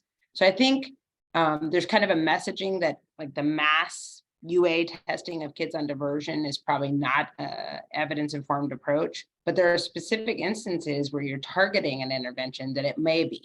So is that, I'm assuming that's how you're using your UA cups, even if they're not funded anymore, that it's maybe the objective is to see the youth not use or not use as much or to see levels come down. Is that right? Yeah, we would use it. We would only use it. Well, I shouldn't say only. We use it for, referrals to our diversion program if it's a substance use. And really the only thing that we're testing is for marijuana for the most part. But if we have a kid that comes in for an assault charge and indicates that they're a daily marijuana use, we would then say, yes, we understand that, the assault was the reason for bringing them into diversion, but really we're not going to ignore the marijuana issue and encourage them, to seek out some help with that. And we would probably ask for a UA kind of set a baseline to find out if that is a continued issue. Yeah, And I think and I- that's. I'm Go ahead. sorry, I was just going to say, over the years, we've done drug testing, but from the Crime Commission and I think also from JJI, we got the don't use them in diversion because it's kind of a net widening. That's more of a probation thing, but it is one of those ingredients that if we have somebody with substance abuse issues and a parent's screaming for help, that's one of those egg substitute things that we're going to at least offer. And I know the Crime Commission doesn't want to pay for it, but was that a recommendation from JJI that they not pay for it? Because it just kind of stopped from one grant year to the next. And if they're advising us, whether it's on this call or other calls, that it should still be used as an ingredient, but we're not going to pay for it. You see where the mixed message comes from? I would think as a new program, I would just be, if I had any hair left at my age, I'd be pulling it out, wondering, you say yes, you say no. Well, what do we do? We're doing the things that we need to do on a day-to-day basis, individualized to help youth and their families. And if one of them's a drug test, I'll spend $2.65 out of my own pocket to pay for a drug test if it's going to help a kid. So I think you. I agree. Okay. I was under the impression that we were not supposed to drug test anymore in diversion. That was my with- understanding too. that it was too invasive, regardless if it was a substance abuse or not. So we discontinued it, even though Well, we definitely have never gone into the bathroom with them like No, probation does. I mean, that's way Yeah. above my pay grade to watch somebody urinate in a cup. Especially when, we don't have the same hammer that court has when they're doing that in probation. And remember, we're supposed to be working with the kids who are the newbies. This is their first offense with diversion. And so we're trying to get them away from the court system to ever be filed on. But some of these kids, even at junior high, we've got 11-year-olds who are either doing wax. There's even some 12, 13-year-olds that have dabbled in meth. You know, these kids at a younger age now are getting into some serious drugs. Yeah, we've had kids ask for drug testing and we said we couldn't, because that was our impression that we were not, or we were told we couldn't do it anymore in diversion. I mean, we figured stuff out for the parents to test, otherwise they had to go to court, and I didn't want to send them to court because they're asking for that help. We found that same issue here in Platte County, where I was kind of told that it doesn't prevent recidivism, so the drug test itself. And we do get most kids to admit to use, so we can help them. But just when you tell them you're going to do a drug test, they'll usually tell you when, where, and how much they use before it even comes back. So, because they know that those drug tests are pretty accurate. Yeah, and we've never like labbed or anything. It was a pass fail, just the UA. We didn't go in with them. It was just more of a tool that we could say, okay, there's an, you know, obviously you're not being honest, and we need to figure this out. Or you know, the kids were like, okay, I'm not going to use because I know you're going to drug test me. But when we couldn't do that anymore, you know, kids didn't care. They continued to use, and they told us, yeah, I'm going to use. And Ann, I guess the frustration, I can sense it with other individuals too, especially with the diversion people, is that, you know, if the mandate's coming from people who don't directly work with youth, I think they need to reevaluate that and get some additional information from the diversion, kind of who are on the front lines and what they're seeing, because it's really easy if you're in an office in Lincoln or a bigger city and you just decide, well, we're not going to do the drug testing based on research that's done somewhere else, whether it's in Nebraska or not. That's a big frustration. Yes, I agree. Can I interrupt briefly? This is Erin at the Crime Commission. I think that the message that was given by Dr. Wiley and the Crime Commission at that diversion meeting at NJJA several years ago was misunderstood. The research, I believe it was Terry who just said it. Yes, the research showed there is no impact on recidivism or even successful case outcomes. So it was never said to stop drug testing, but if you are using drug testing for youth who have demonstrated a substance abuse need, either through charges or through an assessment or screening tool, that there needed to be a therapeutic component that went along with it, and not just surveillance and gotcha trying to catch them doing things that they're not supposed to be doing. It is correct that the grant will no longer pay for it, but we never said to stop using it, just that you wouldn't be able to ask for it in funding. So in the interest of time, what I'm hearing, maybe this is a discussion to follow up on the NJJA diversion meeting for clarity, because I echo exactly what Erin said, is if a youth assesses out, and that all the examples you've given are not that kind of blanket gotcha kind of approach. It's more, if it's a targeted risk, the youth has a substance abuse issue because they report to you, I'm smoking weed daily, or I'm using meth. As a program, you have to address that. Like, that's exactly what risk need responsivity is. But again, the example I used is then you implement something that is a therapy, dealing with the underlying reasons of why a kid's smoking daily, right? And then testing and using it as an objective, which I saw Hall County is doing that. So I definitely hear we need some additional conversation around this, and maybe revisiting the cost of tests in these isolated instances. Sorry. So definitely, it's super good conversation, because I think it's hard working with 250 programs, right? Like, getting clarity around some of these things and practices. JJI will always be recommending kind of what does the research say, but I think it's also hard to translate that into practice every day. So super, super great conversation. There's 3 other variables. So I put that down as a recommendation for the diversion meeting at NJJA, that kind of be revisited, and maybe even some written guidance, like if you're going to ask for drug tests, it needs to have A, B, and C. So then the second part of this is there were certain variables that programs really kind of consistently said, we're not using these. And these were really like teen court and crossover are really kind of types of diversion. So I was curious about those. To move my chat box here. So like 70% of programs were saying to discard this measuring whether it's teen court, I think because we're no longer doing teen court in most of the state. Crossover, same, like kind of a higher percent.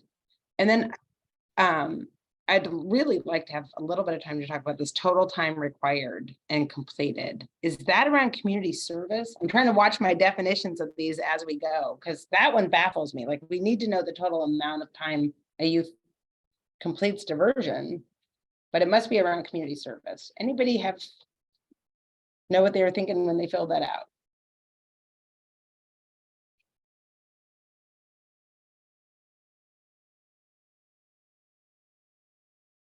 I think that's confusing because I'm not really sure what that total time is either. If it's the amount of community service required, that's a pretty easy number to put in and to track. But if you're talking about, and I guess I'm not really sure. I don't know what that requirement is. I think when we get our anomaly reports, we never respond. We get that's never filled out, and I think it's because it's confusion on what do you want us to fill it out on? What exactly are you asking as far as total time required? If you're talking just about the community service hours, that number is known and that's not an issue. But I think the confusion on my part would be I'm not really sure what they were asking for.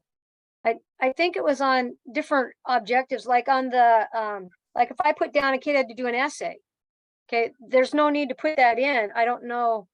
That really isn't applicable to doing an essay or an apology letter or, different things. I think that was the problem I had was it wants it on everything and it doesn't apply to some of those things. So I just didn't know what to even put in there. I just put zeros in most of it, wherever, That's when what I- we do is we put Yeah. zeros in a lot of it because we don't know. I mean, it doesn't apply. Yeah, like you said, community service would be a good one to have it on. Yes. Class times, like for my classes I give. That's good to show. They did a 4-hour class, they did a 3-hour class, but all my other plan, when I put in the plan and I put all those in, many times I'm confused with what do you want for time required or completed? Same thing with the amount to pay for some of them. There is no payment for it. There is no cost for it. The cost of program fees. So I think what I'm hearing is that we'll go through each of those and see when it's applicable. Because sometimes if it's a class, if it's therapy or community service, that totally goes to dosage. If it's an essay or an apology letter, right, you're making it up, 10 minutes, an hour, zero. Yeah. Non-useful. So we'll have to go through each of those objectives and see how to make it not applicable. When we look at the data, when we pull out the data, there are some categories that we're like, we're not going to look at apology letter or how long it takes to do one. So we definitely want to make it not required on some of those. I don't know from a programming standpoint if that's feasible, but this is all part of the discussion. Like, how do we make this easier for programs, at least until we have a magical system that integrates all of our data? And yeah, right now on the activity tab, each one of those objectives or activities that programs are completing, they're being asked to input that total time required and total time completed. So I can see how that's, difficult or often left to, it's hard to have a consistent measure, right? How long does it take to write an oral apology to your parent? So. Excellent. We'll definitely have to revisit those and figure out if there's a way to just make them not required or understand that some of them are not going to be filled in. Real quick, back to teen court and crossover, just so we don't run out of time for everybody. Any feedback there? Are those ones that they just don't need to be required? Are we not using those models? We don't use them in Lincoln County. We don't do teen court or any of that stuff. Yeah, we don't do any of that either here in Platte County. I tell my officers just mark no on those because we don't do anything with any of those. Okay. All right, great feedback, and we will, I'm like keeping this kind of list for end of JA, so excellent. Okay, so next we have the mediation results, and if anyone's in their mediation program, please put like a thumbs up in the chat or on your screen. And I think the main issue we're seeing for mediation programs is the follow-up, which could be a process issue. And so mediation programs are not hearing from students once they go back. So we just kind of like to hear from programs, is that a good assumption? Is that what is happening? I know we have at least Kathleen on the call, and Yeah. just FYI, hi Kathleen. We are definitely talking to mediation centers about this, because this is a consistent message across the state. We hear it all the time, but it's a process issue, right? Like, how do we, diversion program sends the kid to the mediation center and that they come up with a plan. How do we get the information back, or don't we? So Kathleen, do you have any feedback? Like, how is it done in Douglas County? Yeah, so, and we actually, this came up yesterday in a call about caseload manager with the Office of Dispute Resolution. So I think I can speak for some of that came up. So we do, so we do follow up if there is a plan, as you said. We do follow up on the components of that plan, assuming they are within a reasonable time frame. Early on, when the program started, I think like 5 years ago or so, when we were under a different grant with ODR, some of the reparation agreements literally had like 6-month tails to them. And that might maybe as an outlier still be there, but I think at least for Concord, for the most part, I would say 99% of our cases have follow-ups that are within the next 30 to 60 days. So if that's the case, then we are including that information and doing that. Full stop, when we were trained by the University of Minnesota Center for Peace Building, Restorative Justice, I probably butchered their name, but there was also conversation right after the conference. We do an evaluation day of the conference. There was talk in a restorative justice best practice to then, after everything has been followed up with, after everything has been completed, to then have a check-in conversation with the youth. So I think some of the, so when we're talking about follow-up, I think we need to make sure we understand what is the follow-up that we're doing.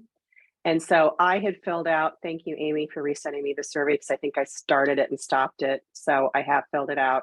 I also sent Amy the evaluation questions that we use right after. When the JCMS fields were set up and caseload manager that we use for these victim youth conferences and restorative conferences, there were 3 follow-up questions put in there that related to that second part of, let's check in with the youth a couple months later and see how they're doing. They don't quite match the evaluation question. So I think part of this is, I don't want to say it's semantics, but I think it is a process we have to have a conversation about, because I know that from the call yesterday, so that's how Concord works. I know from the call yesterday, we do have centers that then send it back to, so they have the conference, they write it up, they have the plan, and then the plan goes back to diversion. And if that's the case, to do any follow-up. And so that there is probably a disconnect on when we say follow-up, what do we mean? Okay, do we mean the items from a plan that's created with the youth and the victim? Do we mean 6 months later, how's the youth doing? Do we mean recidivism a year later? So I think because all of those things were happening when this was set up and went through the initial evaluation and assessment with the consultant from the University of Minnesota. So I think that in my mind, I kind of put those into 3 buckets. The plan itself, is there one? What's in the plan? Did those things get done? Because technically we shouldn't be closing a case until we know that information. And if we're doing still these really long tail plans, then we should have a conversation about why are we really doing that? Because that isn't something we can track. And so therefore, yeah, I mean, a kid really needs 6 months to write an apology letter. It wasn't like that. A couple of them were, let's have the youth go back and as part of his service learning project with his high school, write a PowerPoint that he then delivers to faculty at the end of the semester. Well, that's a great goal, but that's not something the mediation center can necessarily follow up with. So that would be something we would work with the school to then follow up with. But again, what are we tracking for follow-up? Yeah. So hopefully that's as clear. Is that as clear as mud? Yeah, that's excellent. That is exactly Okay. the conversation. The only thing that makes me feel better, because if we didn't have multiple projects going on, I'd be like, oh, how are we going to resolve this? But between the ODR project or grant that they have, OJJDP. Yep. JDP, yeah. And then JCMS, I think we're in a perfect alignment to bring these variables and figure out like what's a reasonable way. Like, can all centers across the state do the 30 to 60 days and that's where it ends? And then like when a researcher doing a more in-depth evaluation, then it's the researcher who gets to go talk to the youth and follow up. So how do we realistically do that, right? Like in and day-to-day. if it is exactly, and if it makes sense, because right, we don't want to say what should go into a plan, right? That needs to get co-created between the youth and the person harmed. So, Absolutely. or with their parent, if it's a family thing, or with the school, if it's truancy, like we want to make sure that that's co-created by them. But if there is a longer tail follow-up, maybe there is a variable that we poke and say what that is. So it's memorialized, but we don't close the case as partially completed, successful, because that one long tail thing didn't get tracked. Or, and I'm interested in or all the partial cases, somebody at the university is able to pull and do that follow-up. Exactly. So I think we can come up with a solution statewide to make sure that we get good data. And Doug, I saw your research question. I love when you guys throw out research questions, because under that OJJDP grant, I think that length of time for kids who do traditional diversion versus a restorative option versus VYC, like that's all going to be looked at. So it's just probably not in the next 6 months, but this is coming. So exciting, because I think it's an opportunity for us to close this window. And it's nice when this is what I thought was happening. This is what I was hearing from Kelly and the centers. And so to then see it from Evidence-Based Nebraska, I'm like, look, it all aligns. We know what we have to fix. So so thank you, Amy, for sending it. And then my only other plug, and this could just be me, although I did raise it yesterday, is we do have an evaluation at the end that we have them fill out, all the participants. And it would be neat to choose a couple of those questions. And like, what did you think? I mean, some of them that we could follow, because I know that was a big part when we did that with the University of Minnesota a few years ago. Was part of that evaluation was looking at all those evaluation forms, and it also has some nice open-ended question areas, a couple. So those quotes were also used in the report. So I think as we can do it individually, we can talk to Kelly Riley and try to do it with ODR, but if that wraps up into this project and the OJJDP project to say, here's what's going to come out in terms of some of the qualitative and evaluation forms. I just want to make sure that people know those questions that are in there right now are this other thing. They're not actually from our evaluation forms. So I think that could be, if people agree, kind of an easy, quick fix to grab a couple of those questions so that we can see what you think over time with victim youth conferencing. I think Amy sent that to me yesterday, so but I haven't had a chance to look at it. So we'll look at it. I think excellent recommendation. Probably an opportunity to follow up. Definitely like have some clear guidance at the NJJA diversion meeting. So thanks a lot. This is excellent feedback. And I have a comment. Do we know that there's other mediation programs going on in the community, but they're not being recorded on JCMS because they're not grant funded, they're through something else? And is that information being collected? For example, in Hall County, I think there's a mediation program for truancy through the county attorney's office and the Grand Island Public School District, but that has nothing to do with what I'm doing, so it's not being captured anywhere that I know of. So there may be mediation services being provided in the community that we have no access to that information. Randy, if you don't mind, send me the name and I'll be happy to give them a call and see if they, maybe data is being recorded at the center if it's going through one of the centers, but what I hear you saying, it's not going through any of that. Is that right? Well, I'm not really sure. So I know the mediation. I think it center- goes through the center. I'm pretty sure that came up on a call too. So if it's the same thing, Randy, this is Kathleen from Concord and Omaha. I Okay. believe central mediation is facilitating some of those. Yes. Could be wrong. Yeah, If they that's are right. though, and it's paid for by the grant, then it'll definitely go through the JCMS.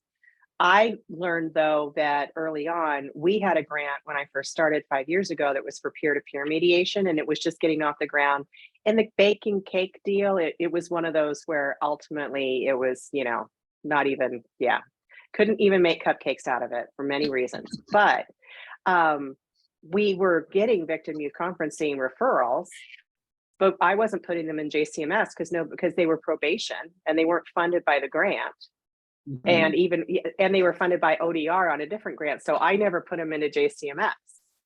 And we could have had a couple years of, you know, a lot more data. So since then I've been putting all of our cases in. So, but anyway, back to your question. I don't specifically know the answer, but I believe they talked about truancy mediation they're doing. So that's a good follow-up. I'll be quiet now.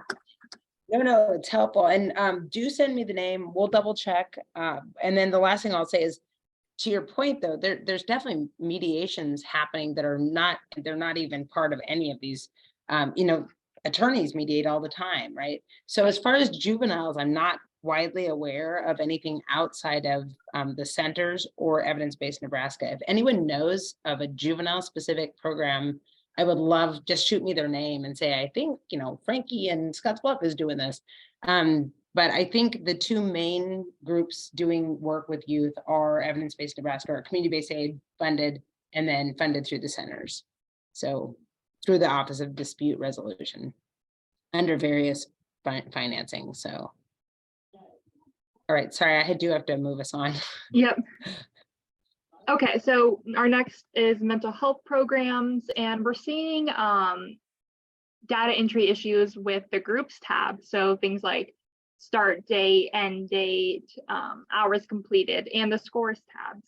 So I kind of want to hear from mental health programs, like maybe you're not doing groups for your program, or maybe you're not doing assessments. So do we have any mental health programs that would like to tell us a little bit more about maybe why your program doesn't have access to this?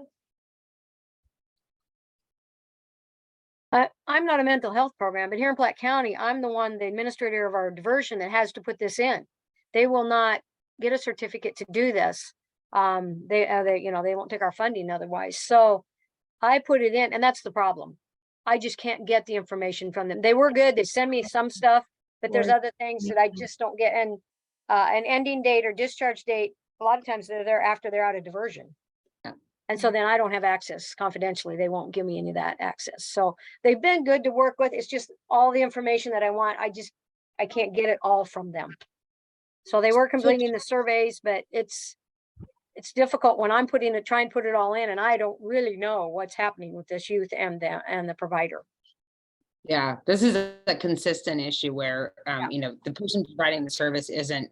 But if you wouldn't mind following up and find out, are they doing groups with youth? And then the second thing is on that closure date, absolutely, if a youth needs to continue therapy, but there may be a way for us to code it or agree, like a 99999 date means the youth is still in therapy, or we add a field that says the youth is still in therapy. Now right?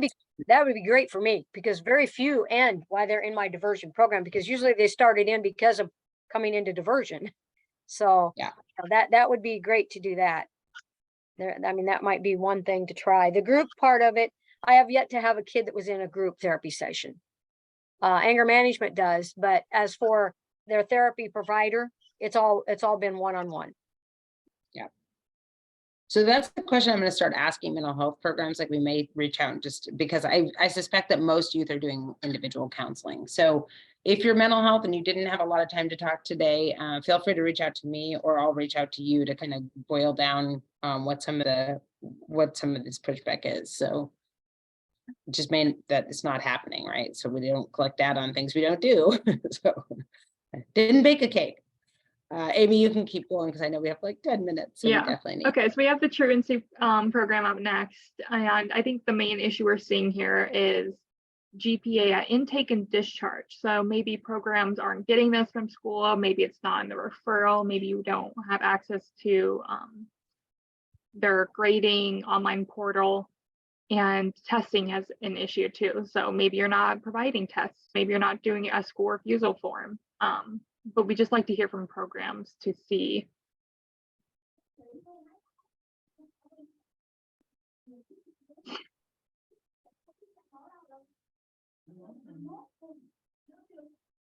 Well, while we're waiting to see if somebody speaks up, I'll just be super transparent and say, the test name, like if 35% of programs wanted to discard it, obviously, we'll report that to the Crime Commission, but as a researcher, I'm always, and along those lines of risk, need, responsivity, if we're not doing some kind of intake where we're asking questions, especially around truancy, we're really doing a disservice because truancy is so varied, right? I always give the example of a kid could be doing daycare for their parents and that's why they're missing. They could be smoking weed every morning and they're going back to sleep, right?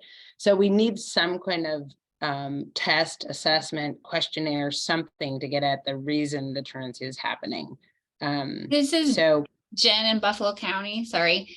A lot of my intakes kind of happen with like the school, like a big collaborative team. And so we kind of decide then, and then I kind of make the referral based on the need, you know, so if the kids, you know, mom's working, they don't have time in the morning. So I found like Boys Town in-home services helping, you know, in that area. Or if it is transportation, I team up with a social worker. I mean, we've gotten them bikes, we've gotten them bus passes, so something like that. So a lot of times I'm in the school. And so then when parents, I say, oh, let's have a separate meeting, they don't want to, you know, so they were like, I've already had all these meetings and you were a part of it. Why do I need to come? So like, yeah, my job's kind of shifted into more social work, I feel like, and which is fine. And so I'm more with the schools in implementing those services. And that's probably why you're probably not seeing those things on our end.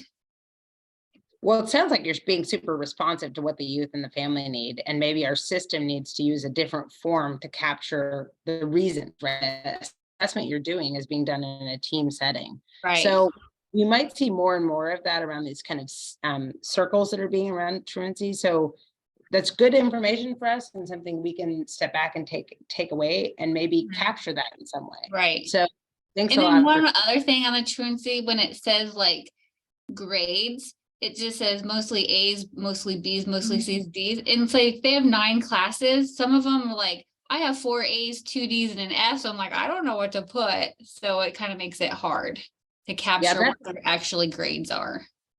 Yeah, that's a variable that's not it's not a good variable. It's just not.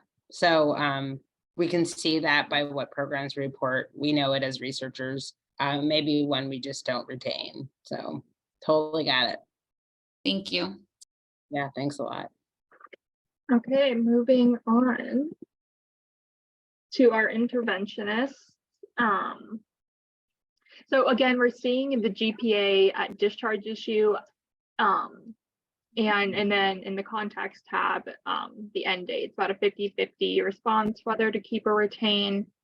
But I just kind of like to hear from the interventionist, like maybe you're not getting the GPA at discharge, maybe you don't have access to it, maybe it's only in the referral.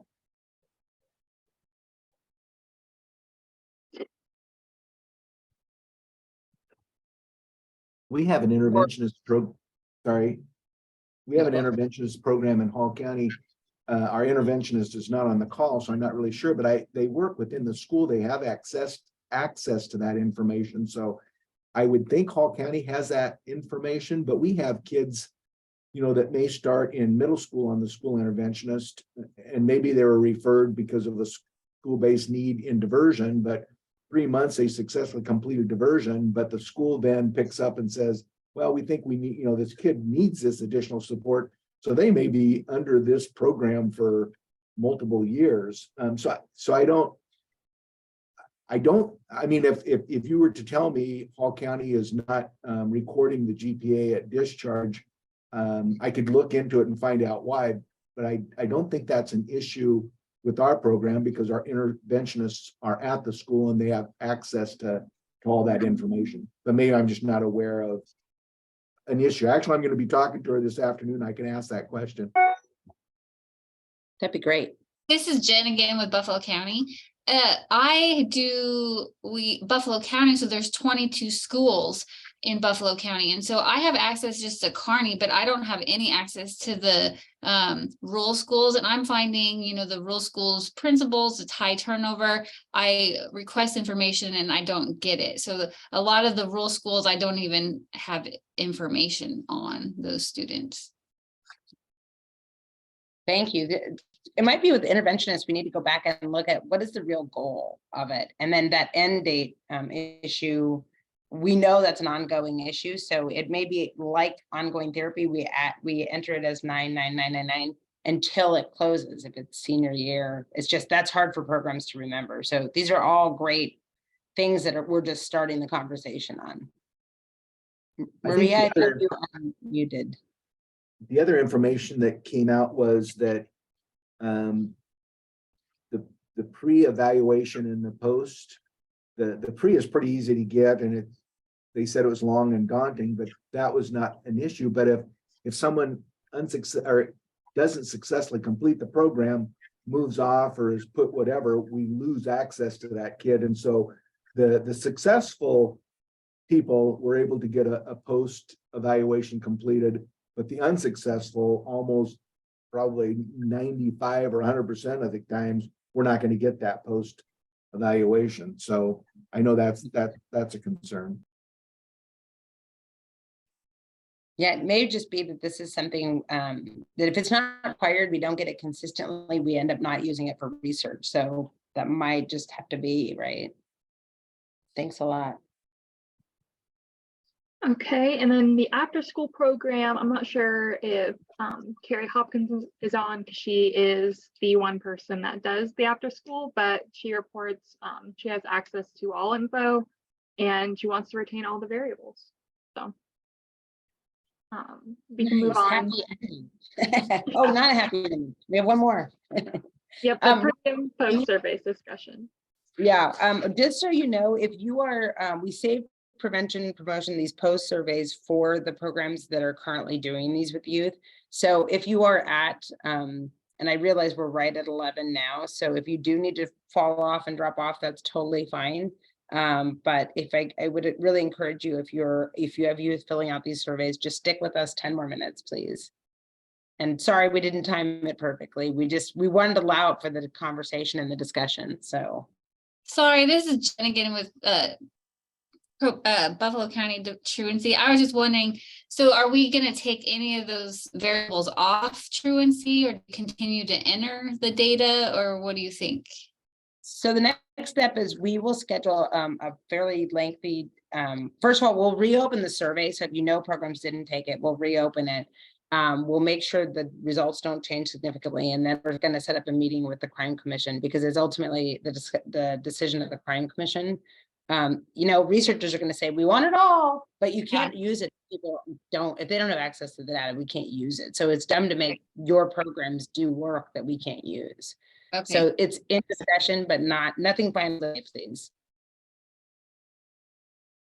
Thanks, Jen. Thank you. Yeah. Okay. And if you have to jump off, I totally understand. But if you're interested in this, I'm going to start by this topic. We know that there's a lot of programs tell us that this is a lot of work. We're collecting a lot of paper from youth. Some programs mail it in. So we are definitely interested in a more streamlined way of doing this. The reason it's important is, especially with prevention and promotion programs, I will tell you, recidivism may not be the best measure. If you are fabulous at preventing something, we're going to see zero recidivism. But some of the prevention programs are serving really high risk youth, and it's not fair to use that same metrics. If you're serving, 12-year-olds and running a prevention program, that's one thing. If you're serving a gang reduction prevention program for 17-year-olds who are deeply enmeshed in the system, your recidivism is going to be really different. So we saw this on our annual report this year, and we saw how useful these pre and post surveys were. So Amy, might going back, and then Julie, feel free to jump in or wave at me because you're not on my screen. I can't see you. I'll just say real quick, these tools, we co-created them with researchers at Boys Town. And so they're validated tools that pick up on things like substance abuse, antisocial thinking. You can see there the elements at the bottom. So the tool is pretty good and has been validated. But what I will say, what we know is not working, and we hear it from the programs, is kind of the system of using it and then data. So we've had a number of them say, gosh, we haven't seen the results on these in 6 months. And you're exactly right. It's because we lost Aaron and I'm still crying about it. But until we kind of get, we have to get our system in place for getting programs those results. Please don't look at individual results. That's not the type of assessment this is. And so we will, I promise you it's coming. We're talking about ways, is there a way to automate this? We'd love, I mean, through the university, we may have some surplus iPads. So if programs would be interested in, you know, if we could get each of you 2 iPads, could you do it all online and cut out all this paper? So those are some just initial thoughts that we have, but I would love to hear. And if we don't have, like in the next few minutes, if we don't have enough time, I encourage you to email me directly and say, this is what I need. Because we do know that this is a cumbersome, problematic piece, but it's also super useful from a research standpoint. Okay, I'm done. That was my 2 minutes. Anybody want to jump in?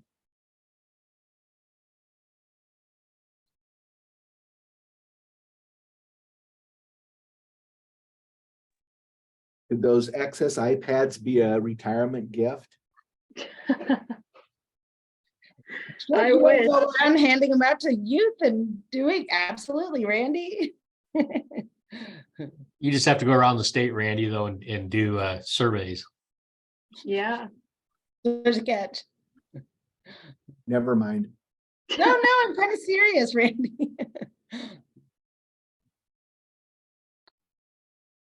We definitely know these are a heavy lift for programs. So I guess what I'm asking is help us figure out how to do this in a more streamlined way where we don't totally lose this, because like I said, when we did the annual report this year, and if you haven't looked at that or you haven't revisited it, it's really one of the best reports JJI has ever done. And the reason is, Julie, I always praise Julie for this report. It was really Amy Hoffman that really encouraged us to build in this looking at things a different way, right? And Lindsay always said, recidivism isn't the right measure for every program. Like if you're doing a mentoring program, it's not recidivism, right? Like that's great if a kid doesn't get into the system, but what are all the other skills that that youth has that they're building by having a mentor?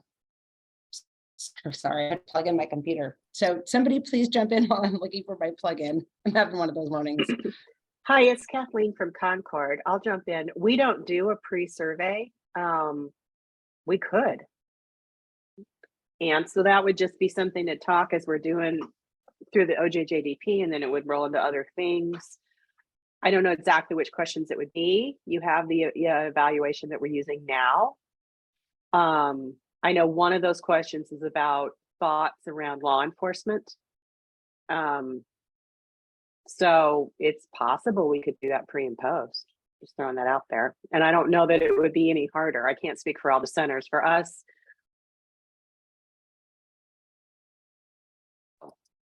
we have them fill out an initial information form anyway, so we could do that. I was muted.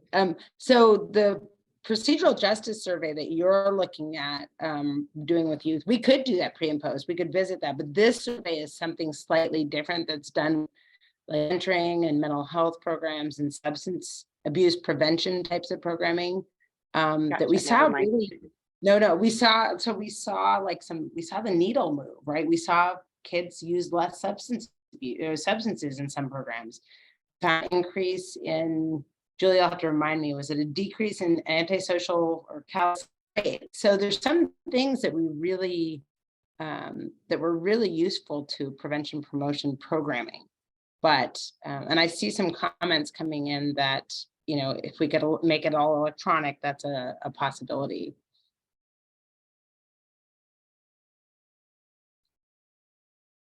it's a little harder to watch the screen. Julie, do you see any other comments?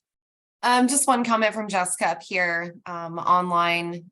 She seems to be a fan of that, noting that the kids would probably enjoy that more, being able to do it on an iPad. So I think that there's a way that we can explore, if that would be a viable option, that we could get iPads to programs to do that. If it helps make the process easier and helps with getting the data to and from, I think that would be great. So what I'll ask is, if you're genuinely interested in this, please email Amy Getchie directly and let her know. And then we can go to surplus here at the university, and it's always like the older antiquated iPad, but still, if we can get the links right there on the top of the screen, we can get those set up so the youth can just sit there and take it.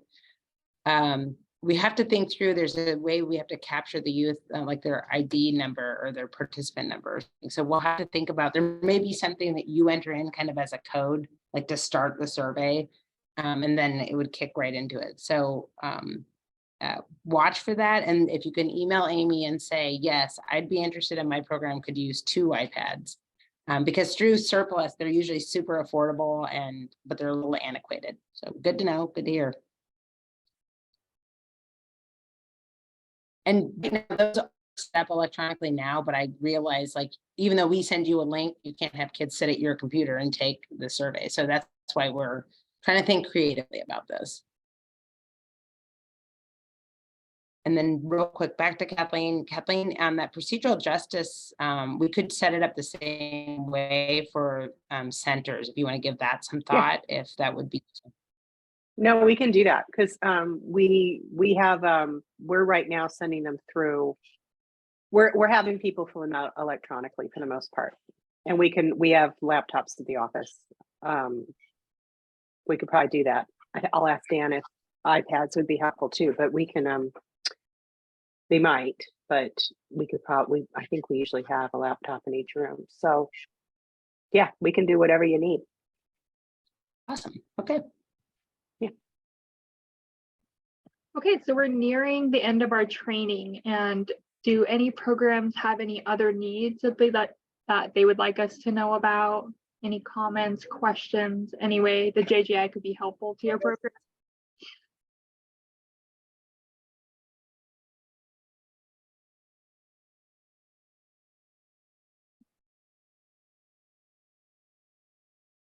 Okay, so for next steps, we will finish getting feedback from programs.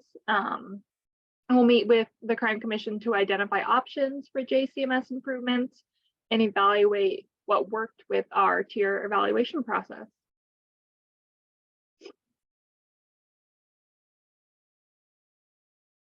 Amy, I have a question for you. Do we have a real quick ending survey or not? Yes. So hopefully that worked. We'd just like to know if this training was helpful to you or not.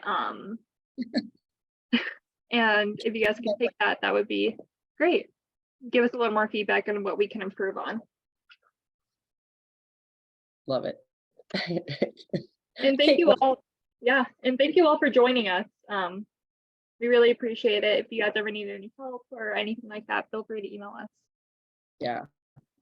Definitely reach out on any of these topics. Like, this is what we love to do, and this is our day-to-day, like, this is what we bake every day. So feel free to make a phone call or email any of us. I'm always behind on email, so phone call or text is easier for me, but we'll definitely work with you if you're unsure if your recipe is lining up with what you're trying to achieve, or if you're looking for a better recipe.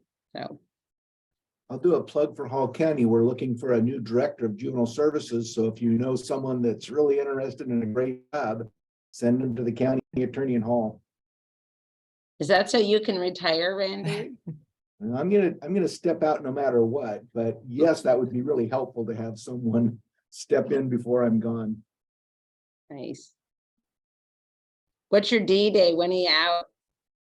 My last physical day in the office will be March 1st, and then I'm taking 2 vacation days on the 2nd and the 3rd, and then I'm gone. Okay.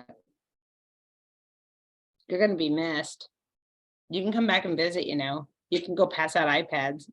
Oh, I should mention, if anybody, you could also just come hang out with us. If anybody is like, I would rather have a laptop, let me know, because I have to check with our IT department and see if that's a possibility, if they wiped it and it was totally separate from the university.